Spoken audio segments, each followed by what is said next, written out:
The first step you need to take to beat procrastination is setting a SMART goal. Now, looking at a simple definition of goal. Goal is an aim or objective you work towards with effort and determination. Now, what does it mean for your goals to be SMART? It has to be specific, it has to be measurable, it has to be achievable, it has to be relevant, and it has to be time-bound. How do you make your goal specific? You clearly define what you really want to achieve from what you're planning. So let's say you're planning to write an exam and then pass. So your goal is to write that exam and come out with a flying color, right? So that's a specific goal you want to achieve from what you want to do, from the studying and the reading you want to do as a student. But let's say you're a businessman or a businesswoman.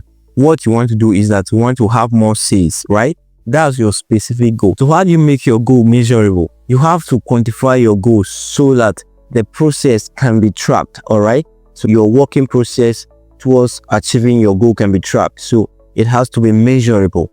It has to be quantified. Doing that is one of the important part of setting goal. Now moving on to letter A in that SMART. So achievable. Having a goal that is achievable, you need to ensure that you set a goal that is realistic and attainable, all right? Something that you can achieve. You cannot set something beyond what you cannot achieve. You cannot set something behind your limit. So let's say that you're dealing with a business of 500,000 or thereabout, and then you're setting something over millions or billions of naira. No, you need to start from the level you are operating first. So that is a goal that you can achieve, all right? The fourth letter there is relevant. You need to align your goal with your value, your needs, and your priorities. If your goal is to learn a new language, but you don't plan to use it, then what's the need of setting that goal? It's not relevant, right? If the goal you're setting is relevant, then it must align with your value, with your needs and your priorities. Then the last letter there is letter T, which is time bound. Let's say you are trying to study for an exam.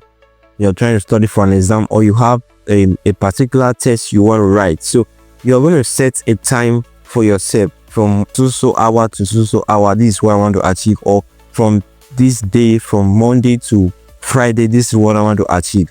That is having a goal that is time bound, all right? So your goal must follow all these things. If you're a businessman or businesswoman, you need to set a time that from January to March or June, I should be able to achieve this or do this. You need to work with that time. At this point, you need to take note of all the things that have been listed here under the SMART goal. We've said that a SMART goal must be specific, must be measurable, must be achievable, must be relevant, and time bound, all right? But setting up a SMART goal only cannot help you beat procrastination.